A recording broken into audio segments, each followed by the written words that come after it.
Chaos erupted at PCEA Kasarani East Parish today as goons forcefully tried to gain access to the church and stop the former Deputy President Rigathi Gachagua from addressing the congregants. Why would you commit violence in church? Kenyans, please stop it. Somebody has to stop it.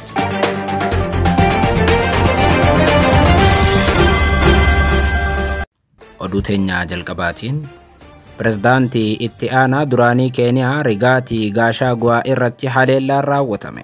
Haleellaan kun waldhibdee Pirezidaantii Ruto fi Rigathiin keessatti argaman hordofee raawwatamuu akka danda'u ibsameera. Dhimma kana irratti mootummaan Keeniyaa ibsa baase qaba, bal'inaan dhageessu. Oduu biraatiin nageenyi dhimma ijoo lammiilee hundaatii jedhan bulchaan godina Jimmaa obbo Tijjaanii Naasir. Tibbana godina Jimmaa aanaa saxxammaatti waldhibdee amantaa dhalate hordofee pirezidaantii mana maree dhimmoota islaamummaa naannoo Oromiyaatii fi bulchaan godina Jimmaa hawaasa saxxammaa walii mari'ataniiru. Gabaasa bal'aa qabna.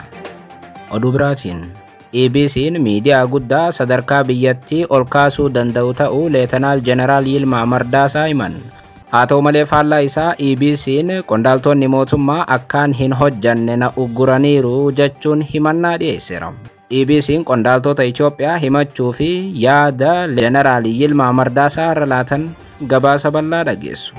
Oduu teenya xumuraatiin tibbana mallattoo takkaan addunyaa azaa godhaa kan jiran pirezidaantii Ameerikaa Doonaald Tiraamp mormii cimaan guutuu addunyaatti isaan mudate. Kanaanis lammiileen Ameerikaa guutuun hiriira ba'uun Tiraampiin adabadhu jechuun ardii sossoosaa jiru. Mormii cimaa Tiraampi mudate gabaasa bal'aa isin biraan geenyaa akka mooltan daawwattootaaf hordoftoota Anolee Global Media.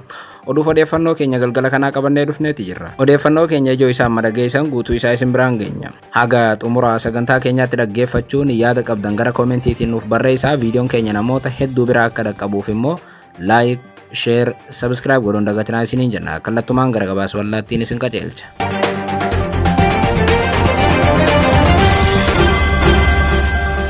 Oduu teenya jalqabaatiin Pirezidaantii duraanii Keeniyaa Rigathi Gachagua irratti haleellaan raawwatame. Kanaanis jeequmsa cimaa Naayiroobii charchii keessatti uumameen miidhaan dhaqqabeera.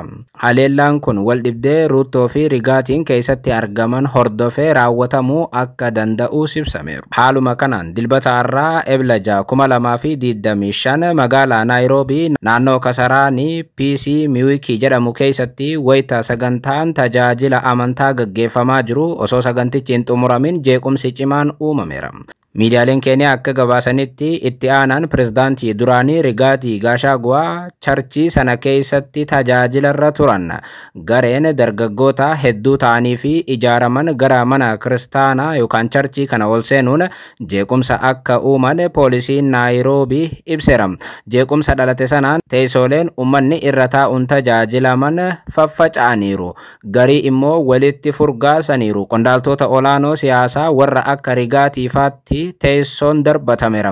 Jeequmsa bakkichatti hammaate booda eegdonni nageenyaa pirezidaantii duraanii Gachagua rasaasa gara samiitti ol dhukaasuun garee dargaggootaa kana bittimsuuf yaalii akka godhan ibsameera.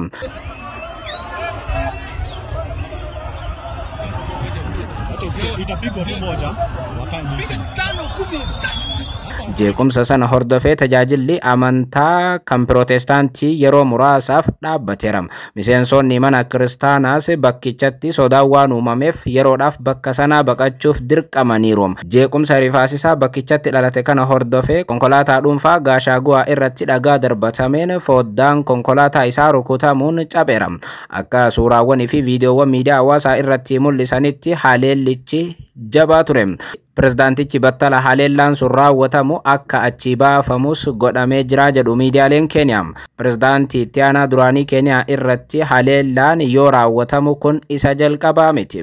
Ji'a lama duraas sagantaa tokko irratti akkuma aangoo irraa kaafamaniin hirmaatanii turan Rigathiin ta'us ammoo bakka sagantaa sanaa wayita ga'an teessoodhaan haleelamuun bakkichatti osoo baqatanii viidiyoo mul'isu baay'ee qoodamee ture. Haleellaan ammaa kun marsaa lammaffaa ta'uu isaati. Pirezidaantii itti aanaan duraanii kun ji'oota muraasa dura Ruuttoodhaan wal dhabanii aangoorraa kaafamuu gabaasuun keenya ni yaadatama.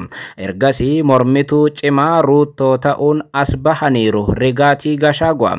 Afrikaa keessaa biyya nagaa qabeettii jedhamuun siyaasa dimokiraasii fooyya'aa qabdi jedhamuun kan leellifamtu Keeniyaan yeroo dhiyoo as hooggantoonni isii haala kanaan wal dhabanii wayitaalee raawwatamuun ni dhaga'ama. Haleellaan amma Rigaati Gachagua irratti xiyyeeffate kun warra Ruuttoo deeggaraniin ta'uu akka danda'u ibsameera. Kanaas ta'e sana Ruuttoo fi Rigaati Gachagua gidduutti atakaaroon siyaasaa bal'achaa dhufuu kan agarsiisudha jedhaniiru warri siyaasaa Keeniyaa. Ruuttoon gama isaatiin Rigaatiin siyaasa qoodinsaa fayyadamaa jechuun amma dura himachaa turan. Rigaatiin immoo Ruuttoon malaammalaa guddaadha jechuun Keeniyaatti namni akka Ruuttoo malaammaltummaadhaan yakkamaa ta'e akka hin jirre himu. Rigaatiin haleellaa ammaa kana hordofee mootummaan Keeniyaa akka mootummaatti deebii bal'aa kennuu baatus garuu gorsaa olaanaan diinagdee pirezidaantii Keeniyaa Wiiliyaam Ruuttoo Mooses Kuriyaa gama X-tiin barreeffama barreessaniin haleellaa waldaa keessatti pirezidaantii duraanii itti aanaa irratti raawwatame balaaleffataniiru. Warri haleellaa kana raawwatan warra Waaqayyoon hin sodaanne jechuun himatan. Gorsaa olaanaan diinagdee pirezidaantii Ruuttoo. Why would you commit violence in church? Kenyans, please stop it. Somebody has to stop it.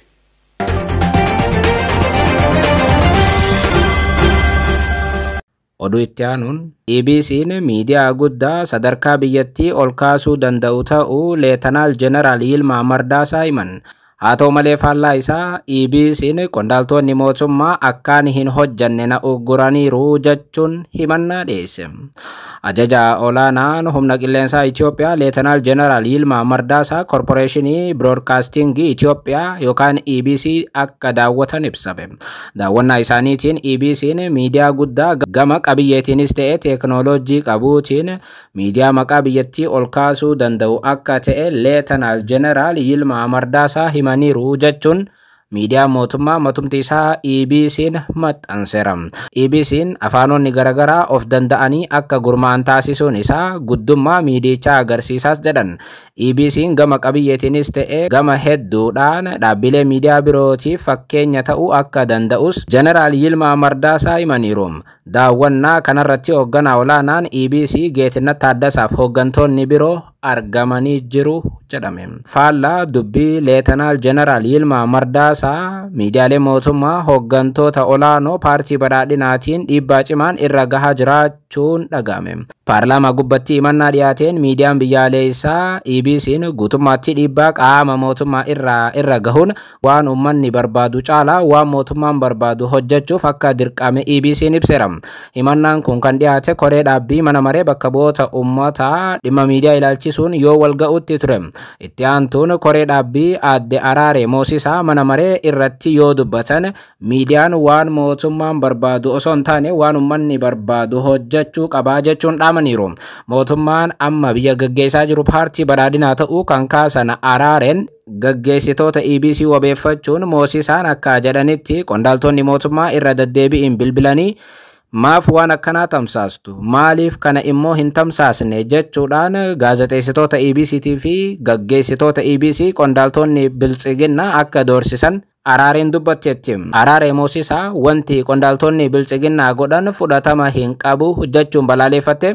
EBC'n ammatti uummata biyyattii tajaajilurraa kan hafe kan paartii takkaa ta'uu akka hin qabne dhaamteetti. Haa ta'u malee Yilmaa Mardaasaa EBC miidiyaa fakkeenya biyyaatii jechuun ibsu.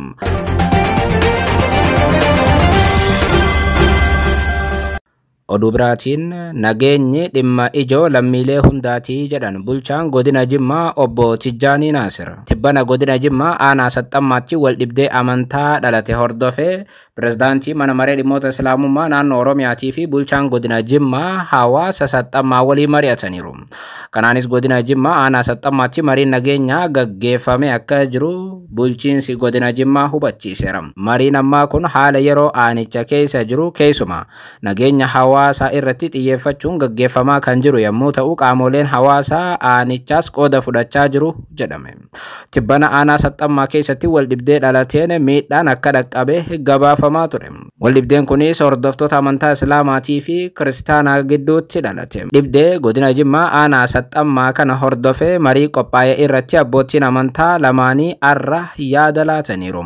Amantaan kamuu nagaa, jaalalaaf obbolummaa kan lallabu ta'uu abbootiin amantaa kaasanii uummannis gara duudhaa amantaa isaaniitti deebi'uun waldhibdee tibbanaa kamuu araaraaf dhiifamaan furuu akka qabanii fi kanaaf ammoo nageenyi waaraan bu'uu akka qabu dhaamanii jiru jedhame.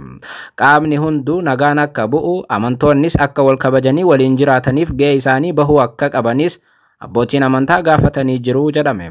Abbaan nageenyaa hawaasa ta'uu hubachuun abbootiin amantaa hawaasniif mootummaa waliin qindoomuun godinicha fakkeenya nageenyaa taate tana akka itti fuftu gochuun gahee isaanii akka bahanis abbootiin amantaa dhaamanii jiru jedhame. Saganticha irratti argamuun haasawaa bal'aa kan godhan bulchaan godina Jimmaa amma nageenyi dhimma ijoo lammiilee hundaa ta'uu kaasanii hawaasni nagaa isaa akka eeggatus dhaamanii jiru jedhame. Waldhibdee amantaa tibbana godina Jimmaa Saxxammaatti dhalate keessaa qondaaltonni mootummaa harka qabu jechuun hawaasni amantaa lamaanii osoo komatanii argineerra.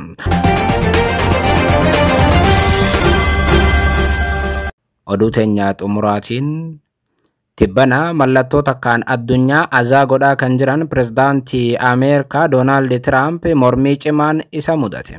Lammiileen Ameerikaa hiriira guddaa ba'uun Tiraampiin adabadhu jechuun ardii raasuu irratti argamu. Kun erga pirezidaantichi ammajjii dabre aangoo qabatee mormii akka guutuu biyyattiitti isa mudate kan jalqabaatii jedhame. Hiriirri ammaa kun Tiraamp tarkaanfiiwwan fudhachaa jirurraa akka adabatu kan akeekkachiisu yoo ta'u maqaa hands off jedhuun eegale hiriirichi. Warri hiriira kana qindeessan bulchiinsota Ameerikaa 50 keessatti iddoowwan Ameerikaa 120 ta'anitti mormiin akka dhaggeessifamu karoorsaniiru.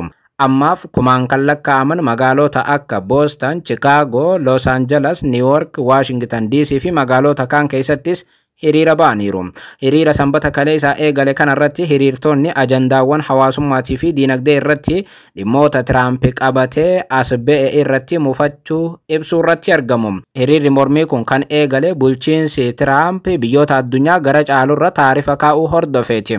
Hiriirri kun Ameerikaan alattis magaalota akka London, Paarisii fi Baarliin keessatti ba'ameera. Magaalaa Boston keessatti hiriirtonni tarkaanfiin baqattoota irratti fudhatamu kan hanga barattoota yuunivarsiitii hidhuutii fi biyya ari'uutti ga'e akka mormiif daandiitti isaan baasee himan.